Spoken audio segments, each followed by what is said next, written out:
at DawnDares2Dream, I like to inspire and motivate adults to dream again. Because as we go through life and take on our different roles and responsibilities, we tend to put our dreams on the back burner. And my goal here at DawnDares2Dream is to help you pick those dreams back up and to pursue them again. Now, I want you to understand, I started DawnDares2Dream because I wanted to relay my message and my heart and my feelings across to whomever would listen. It can be difficult getting your closest family and friends to understand the way that you believe and when you try to express it and share it. So this was like my backdoor way into letting everybody know. Now I may have lost some viewers as a result of that because they don't agree. And that's fine. I am definitely a proponent of everyone having their own thoughts, their own process, their own mindset that works for them. Your religion works for you, you keep that. No one's telling you to get rid of that. Whatever it is that works for you, continue to use it. I'm just saying that sprinkle some of this other information on it, this personal development information that I'm providing you, and see where your life takes you and how you take off personally. Get out. But always remember, we are in control of how we see our environment. I don't care what everyone says it looks like or everyone says it is. We are in control of how we choose to perceive the environment. Hey dreamers, welcome back. And thank you to all the new dreamers who stopped by DawnDares2Dream today to see what we're all about. Well, today we are continuing our series in pandemic life, and we are talking about remote work. So we're working remotely or we're working from home, and how that has changed the dynamics of the teams that we work on, the people that we communicate with, just how has it affected or impacted how productive we are at work. I can tell you for myself, what I do, I call myself the people wrangler. I am the person that when you need a project done, I'm not a project manager, but when you need a project done, you come to me and I put together all the people who need to be in the room to solve the problem or the issue. So previously, yes, I would email people, I would IM people from my desk, but then I would get up and go walk over to them and talk to them, explain to them what is going on so that they aren't blindsided in the meeting. Now, the tactic that I have for communicating and bringing people together is usually bulletproof. It's usually 100% successful. Anything that I put my hands on at my job, typically I will get it done to completion on a faster timeline than what was projected or even expected for me to do so. But that has made my job a little bit more difficult working remotely, because now my boss is now assigning me different projects because I'm good at that, right? Well, but I have to change my tactic of how I communicate and get everyone together, because I'm not in the office. I can't stop by and say hi to people and do a little bit of small talk and then get into business. Right now, it's all business. And I'm a pretty straightforward, can be a little bit dry individual at work. So what I'm learning is while I'm working remotely, which supposedly is permanent, my job, like I told you before, gave us the option to go into work or to work remotely, and it was permanent. It was a permanent decision. So I decided to work remotely because I thought it was going to be similar to how working remotely was previously, but no, it isn't. Now, I'll get back to how working remotely now is different from before. I'll get into that a little bit later, but I just want to explain to you how I've been impacted as far as my productivity rate at work. So for instance, this just happened like a day ago. I emailed a gentleman on my team 2 days ago for requests from internal audit to get something done, and he never responded. So internal audit sent me an email and said, hey, what about that request we gave you a couple days ago? I completely forgot about it because I sent the email and I let it go, So I emailed the gentleman again, and he tells me that he isn't responsible for that and he can't get me the information needed. Would have been nice to know that on Tuesday, because now it's Friday and they're asking me where this information is.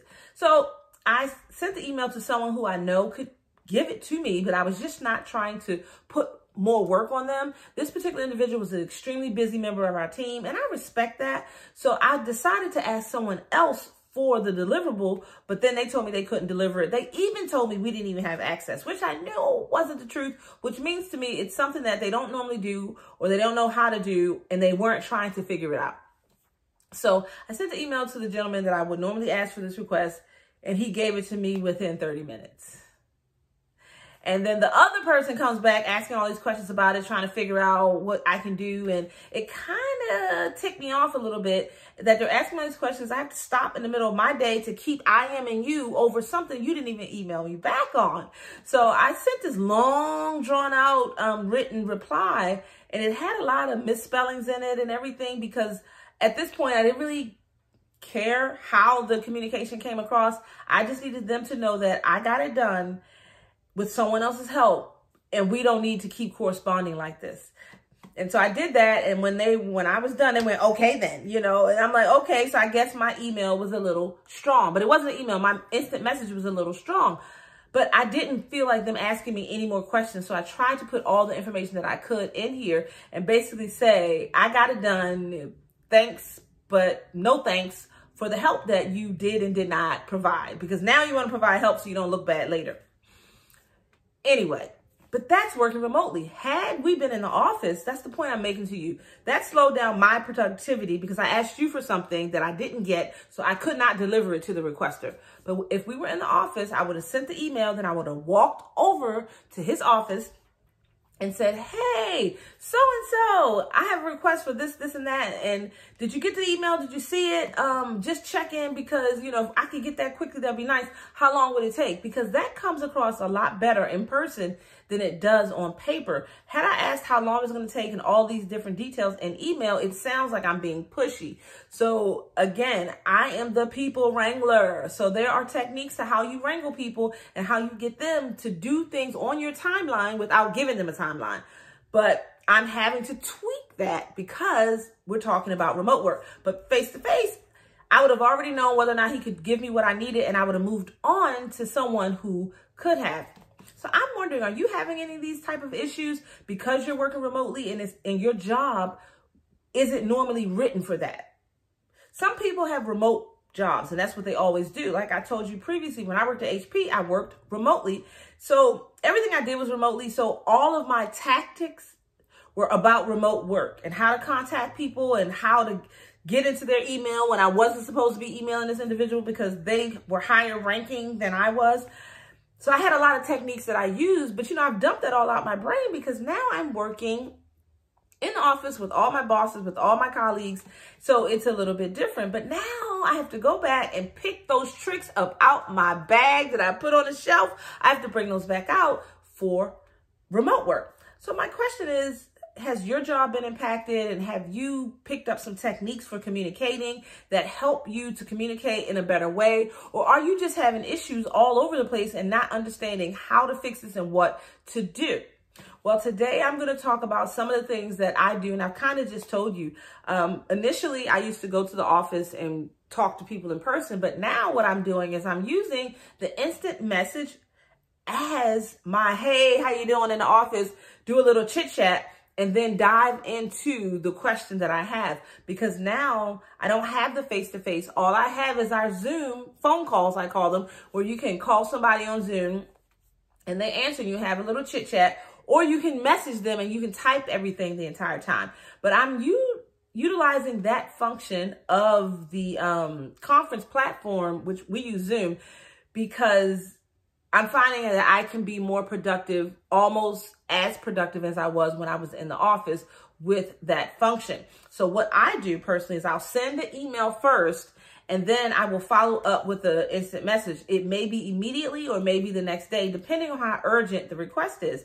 And what I tend to do is, even when I'm emailing someone and asking them to do something for me, I always let them know that I understand that they're busy and they have a lot of work on their plate, and I'm asking them to squeeze this request in. Now, my boss has probably told me, I need this in a day, I need this in 2 days, I need this in a week. I have a timeline that I have to deliver this. But I don't relay that message to the person that I'm making the request of. I just let them know, here's my request. And, I know you're busy and I hope you can get this in. And then I instant message them probably the same day or a day later. And I say, hey, did you see the email I sent? Because I know you're so busy that you might not have seen it because you have so many emails coming in your inbox. I just wanted to check in with you to see if you saw it and if you have any questions about it. So that opens the door for us to communicate about what I sent without me appearing to be a bugaboo or someone who wants to harass you over and over and over again till I get my result. So I am harassing you, but I'm trying to do it in a very nice, friendly manner. So that's one of the techniques that I use, and I do not CC their boss, my boss. I don't do any of that on the email. I want this to be a personal communication between you and I want you to want to do this because I'm respecting your time and I need this done.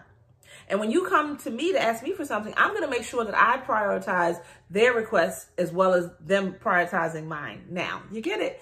So that's the technique that I generally use. And I will tell you, my VP will ask me for something. He's like, I need it Friday and I need you to tell everybody they need to respond by Friday. And I'm like, okay, sure. Got that. Right on it.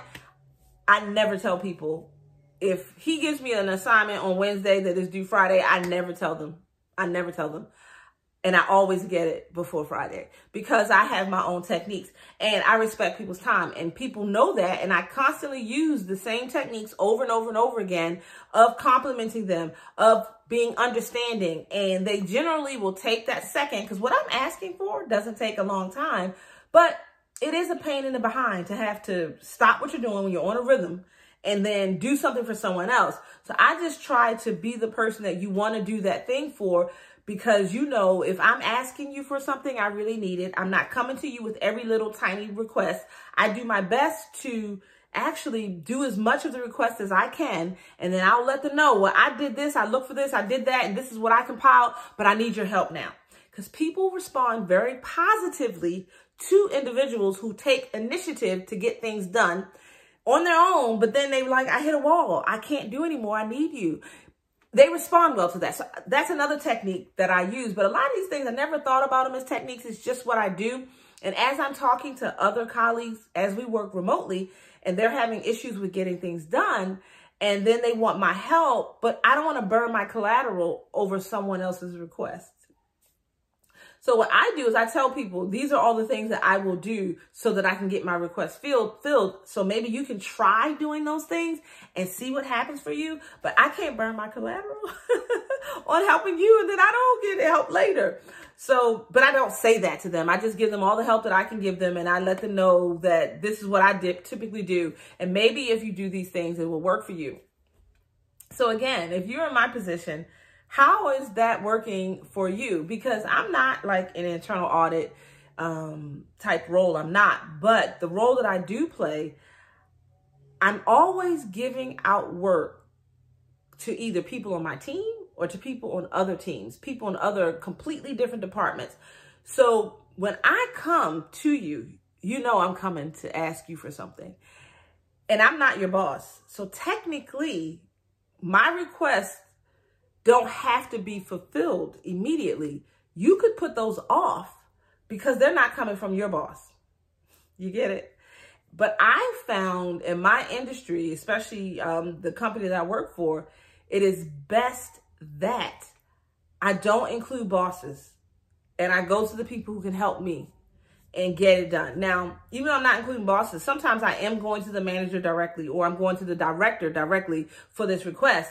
But what I mean is I'm not going above their head for a request to make sure that they do it. I talk to those individuals. In some cases, I don't even talk to the manager because I know on that team what person is responsible for the work that I need done. So I'm going directly to that individual.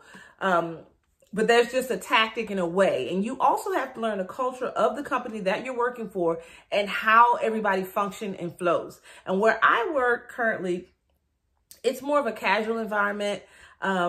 You don't have to go to people's bosses to get them to do stuff. You can ask them and the boss is not going to be offended. No one is all into hierarchy that way. So I go from the bottom up. Now, when you talk business and you go to school, anything, they talk about top down being the better route. The issue with top down is the manager may not want to do what you're asking. You may not have that relationship. They may decide that there are enough priorities in the department that or initiatives that they need to handle that they're not going to deal with your thing, and they're going to have 100 reasons why they can't do it, and then you're not going to get your work done.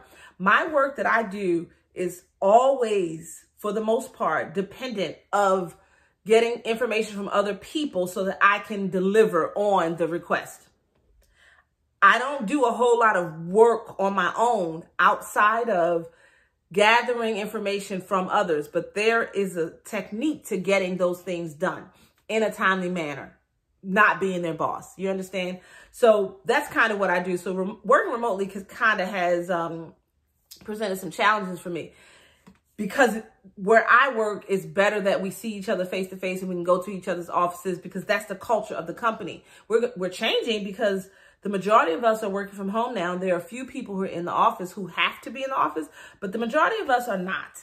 So we're going to have to figure out a better way to communicate to get things done as a whole. Now, as far as my home life goes and working remotely, that has its challenges as well. Like I told you last video, my son he's doing virtual learning. So he's home and he has a lot of questions about his schoolwork. And then we always had like his extra work that we use to reinforce whatever he's learning in school. We've always had that. But now he's doing school at home, and then we're doing all this work to reinforce. And he has a lot of questions throughout the day. And I have a very demanding job where I have meetings and I'm coordinating different things, and I don't have the time to sit with him through every question. So what I've done, and this is the tip that I'm giving for you, is I've set up boundaries with him. And it's basically, okay, today I have a really busy calendar, so don't come in here, don't come knocking on the door. I will let you know when I'm available to answer any of your questions. The rules are, don't submit any assignments without me reviewing them. Don't submit a test until I know and I have kind of reviewed it, because my son has a tendency to just give blanket answers and just select anything, or just hit submit and never done anything at all. So I have to check to make sure that what he has delivered is legitimate work, and it's work he actually did, and he didn't just say, I'm going to select A, B, C, D, blah, blah, blah, blah, and be done. So in my home, I need to check up on him. So I had to set my boundary that I can't check your work every 5 seconds when you need me to. We have to do times. I'm on lunch at this time. So if you're not in Zoom, then we can meet. But what typically happens is when I'm at lunch, he's in Zoom with his teacher. That's how this has worked.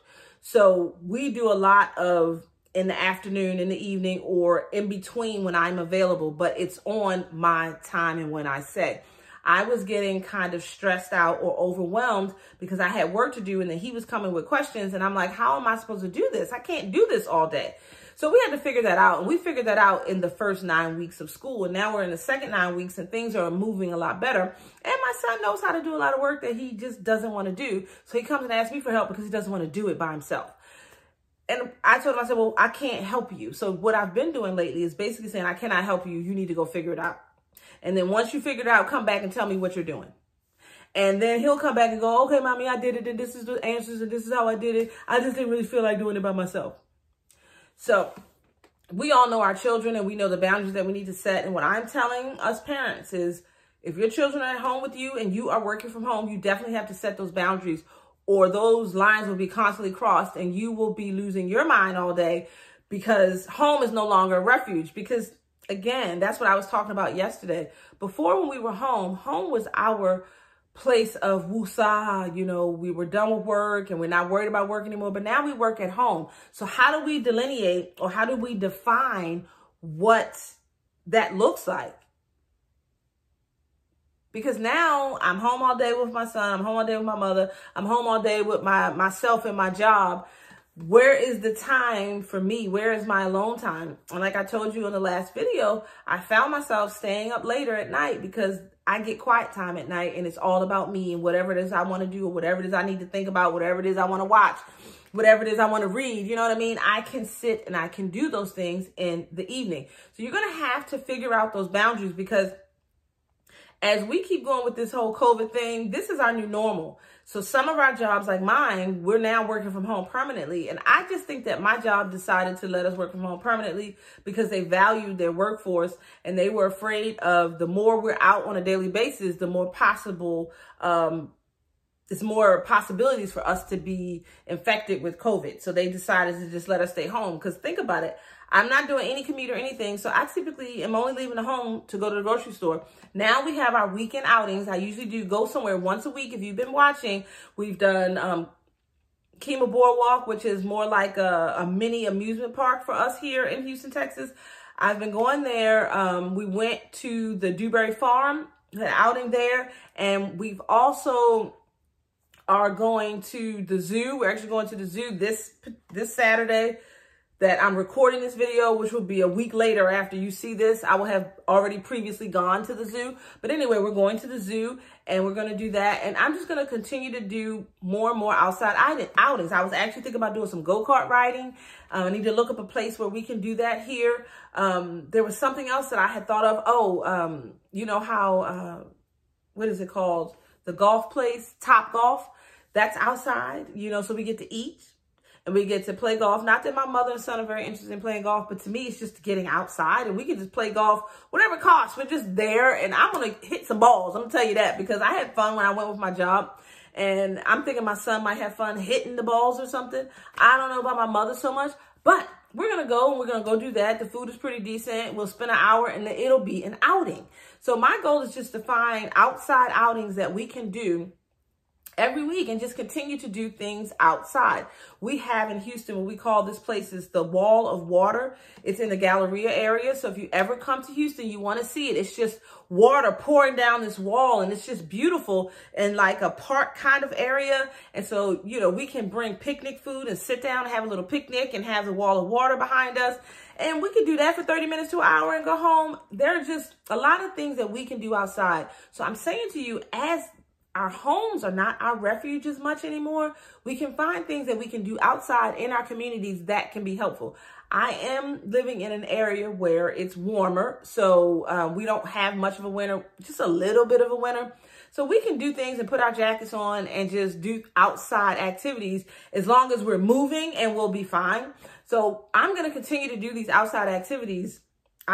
You know, all the way through the end of this year until into January. And January is when we kind of get a little chilly, so I may step back a little bit. But come February, we're going to start warming up again, and I'm going to be outside more often. And they think that they're going to have a vaccine that's coming out in a few months, which maybe will help us and help our interactions with one another. But what I do know is that just like the flu came in like a wave like this, and it was a whole pandemic way back in the day, and then we got it together. Now we have the flu vaccine, which I never take, by the way, but we have the flu vaccine, and so that people don't get infected.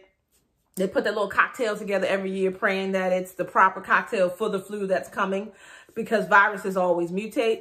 So now that we have COVID, I feel like that's what their intent is. That's what the medical community's intent is, to put together this little COVID cocktail every year so that COVID doesn't stop us from moving and living the way that it has right now during the pandemic, while we're trying to figure out how to get a handle on it. And I believe the medical community will get some type of handle on it.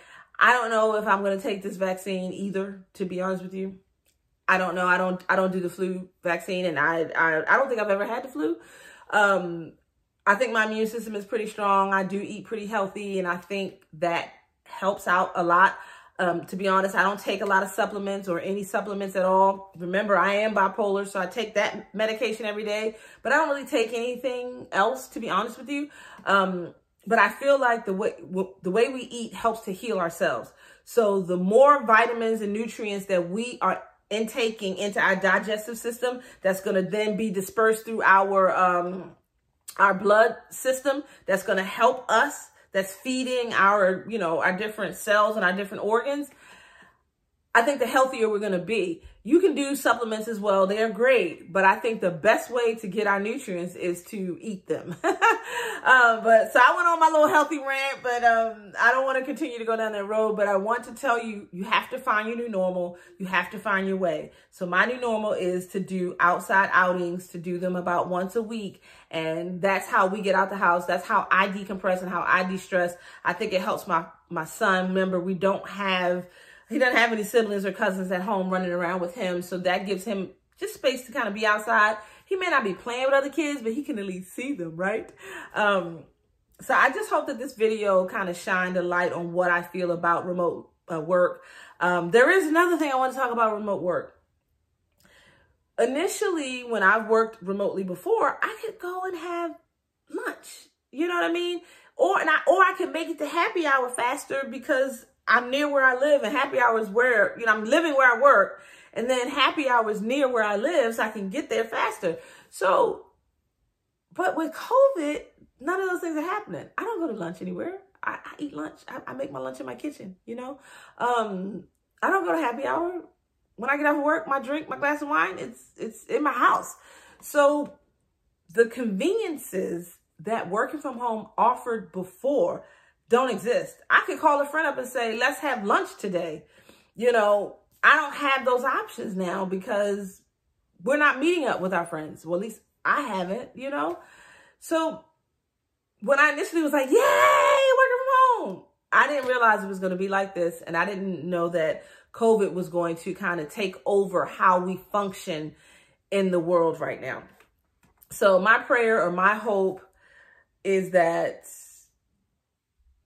what the medical community is doing is going to help us, and we can get back to a new normal. Just like way back in the day, the flu caused a big issue. A lot of people died, and then we developed vaccines and we got past it. That is what my hope is for COVID as well. And I believe that that's where we're going to get to.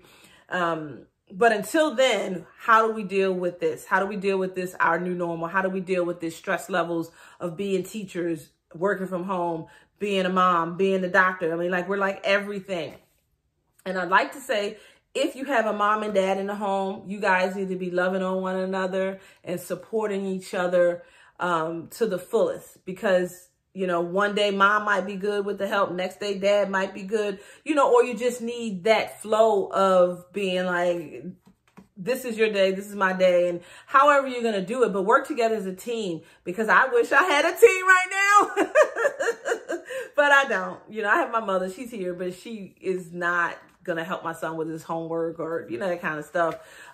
So it's all on me. It's all on my shoulders, and I'm strong. I'm strong. I can do it. I can handle it. But if you have a mate and you guys are together, you want to make sure that you guys are sharing the responsibility, because it's important, because all of us need that little bit of time, that little bit of me time. And I know we want our we time, but you also need that me time so that the we time can be a lot better. So if you like this video, give me a thumbs up. And remember, there is a share button down here with an arrow. Share that to your social media platform like Facebook. There are probably a lot of people out there who are working remotely who could use this information. Leave me any comments if you have any questions about remote working, or how am I getting things done? How am I being productive? I'm definitely open. I will definitely send you a response. And also, my face is going to be up here in a circle. So if you have not subscribed to my channel, click on my face, select the gray bell, select all, and that way you'll be subscribed to my channel and you'll be notified to all the new content that I place up here to YouTube. I'm also going to put the 2 playlists. I'm going to put the playlist that's talking about, having fun with the family, COVID-19. I'm going to put that up here as well. And then the playlist from this series, Pandemic Life, is going to be here as well. That way, if you've missed any videos, you can go back and take a look. And you can always come back if you haven't watched the whole video, you kind of skip through, you may have missed some good bits. You can always go through the playlist and just skip around and listen and watch the content, so that way you can catch up. So thank you for hanging out with me today. I appreciate you listening to me rant on about my remote working issues, but I'm thankful that I am also figuring out how to solve them, and have figured out how to solve some of them. Have a great day, dreamers.